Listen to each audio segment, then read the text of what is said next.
Okay, here we go with, oh criminy, where'd I put the rice? All right, rice pilaf with chicken and sweet and sour sauce. Let me go get the rice.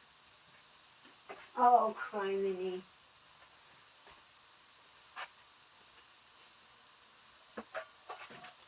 Okay, I've already browned the chicken thighs, 2 chicken thighs, and I'm like, what? 2 chicken thighs weigh a total of 2 pounds? I remember when the whole chicken weighed 2 pounds. Now here I've got onions and bell peppers getting browned. This is not a sofrito, it is not a mirepoix. It's just spices that I want in a sweet and sour sauce. And since it's a rice pilaf, you fry the rice first and then you cook it. I have long grain rice and wild rice. I could not find wild rice at the grocery store, so I got one of those boxes. But I'm not using the spice packet that came with it, even though it would have made Uncle Roger happy. Are you recording? Yes, you are. It contains MSG, but for one thing, the flavor balance would not work for sweet and sour sauce. And for another, it has some bad things like hydrolyzed soy protein and hydrolyzed corn protein, both of which are almost certainly GMO. Now, I browned the chicken and left the chicken fat, the oil from the chicken fat, in the pan for frying the onions, bell peppers, and rice. I'm using red bell peppers because that's what I had.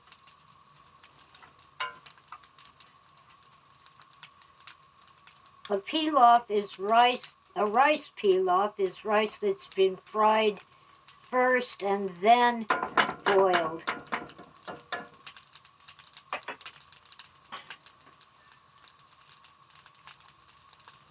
It should take just a couple minutes to get the rice a little toasty, kind of nutty flavored. But I'm stirring it to make sure the onions and bell peppers are evenly distributed as much as possible. I still haven't mastered editing, so I have to do the whole video all at once. I'm using a wooden, I don't know what to call it, I guess spatula to stir things.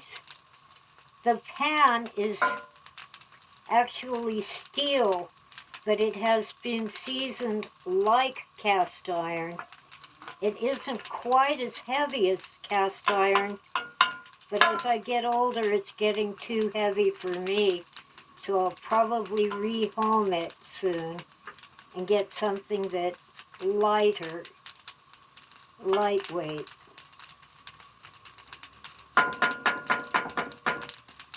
Now, let's see. I think we're there with the rice. Maybe one more minute. Also, when I'm cooking, I put my hair back in a ponytail to avoid getting hair in the food.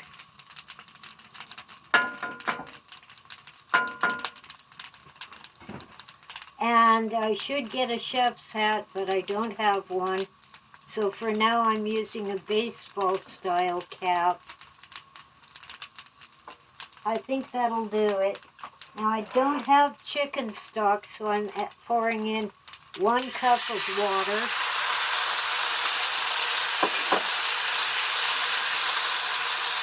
Woo-hoo. Turning down the flame, bring it to a simmer. And at this point, you add your favorite bottled sweet and sour sauce, or follow your favorite sweet and sour recipe. What I'm doing first, oh, it won't open, it's stuck. Come on, evil jar. Oh man, it's really stuck. And I lost track of my jar opener. Hang on while I go get the other jar of jam. Oh, Lord, where is it gone?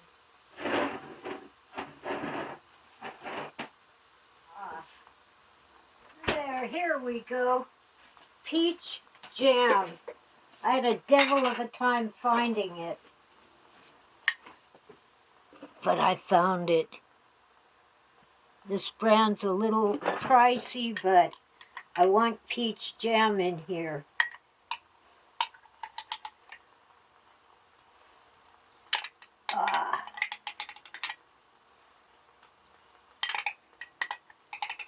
That's about a third of a jar, and the jar is packed by weight, 13 ounces.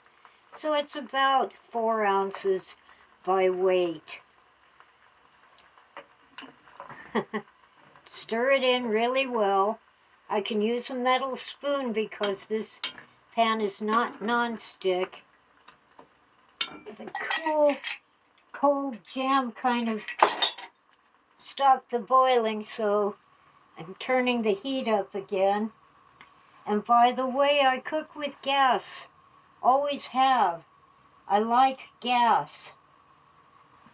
I have really good control of the heat this way. All right. Get it boiling.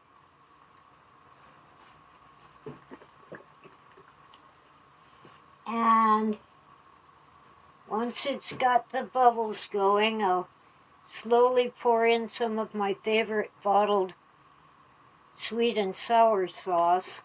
Now, I choose things like bell peppers and a sauce that does not have hot peppers because I cannot tolerate hot peppers. But if you want hot peppers, go for it. Now, let's stir in the sweet and sour sauce. Next is canned pineapple because I'm not able to prepare a fresh pineapple. You gotta be kidding me. I don't have that kind of strength. By the way, I dropped the wooden stir thing on the floor, so I will not be using it again. Not just yet. I will get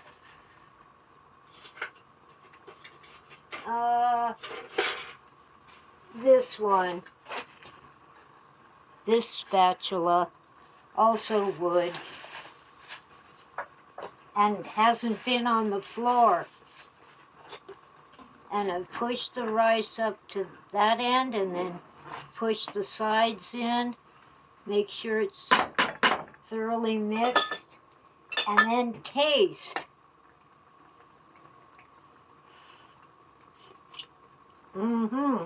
I like it, but it needs a little salt. Now, I have two kinds of soy sauce, Kikkoman and La Choy. Today I'll use La Choy, and I'm not measuring, but it's going to be 2 or 3 tablespoons. And then Worcestershire sauce. Some people call it Worcester, some call it Lee and Perrins, and some just say W sauce. Again, 2 or 3 tablespoons. But who's measuring? What I'm going to do is taste. So let's stir. Get it evenly distributed. Give it a taste. Hot, hot. That's a little better. I want more salt. I think I'll go for the Kikkoman soy sauce this time. Come on, get the lid off. About 2 or 3 tablespoons. I forget which sauce is saltier. One is saltier than the other.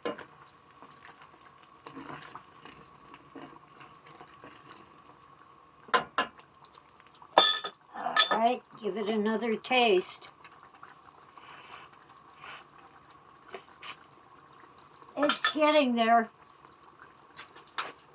Worcestershire. 2 or 3 tablespoons. And, by the way, I'm not on camera because I look awful. Don't worry about it. I'm 70 years old.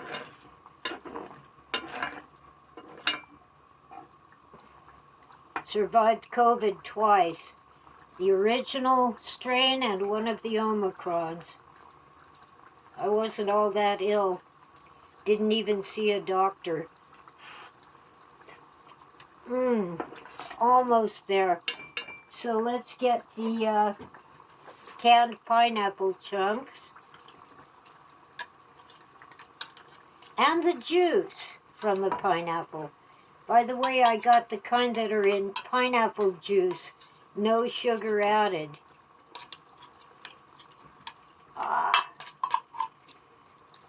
Put in the juice and the pineapples.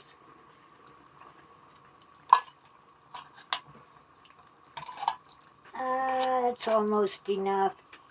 Yeah, I think that's enough. But one more for the pot. And I wanted to add bean sprouts, but I couldn't find any. No fresh ones, no canned ones. What I did find, though, was water chestnuts. I've drained the liquid, and I'm just putting in the water chestnut chunks.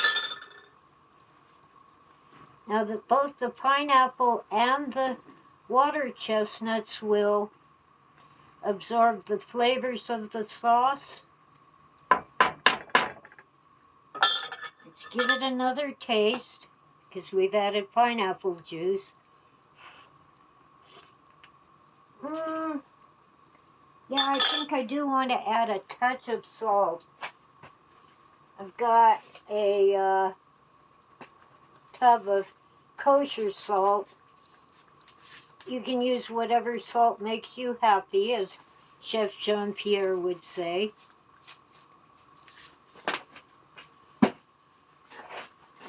Well, that's what I have on hand. Let's stir it.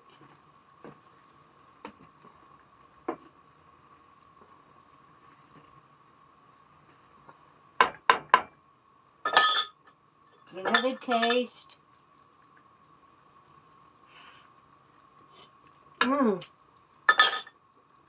Got it on the first shot. No more salt. But what we do now, see, the chicken is not cooked.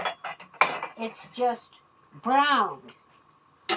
It's going to be braised, which means cooked slowly in liquid. So, huge, heavy chicken thighs. Set one on top. You don't want the skin to get into the liquid.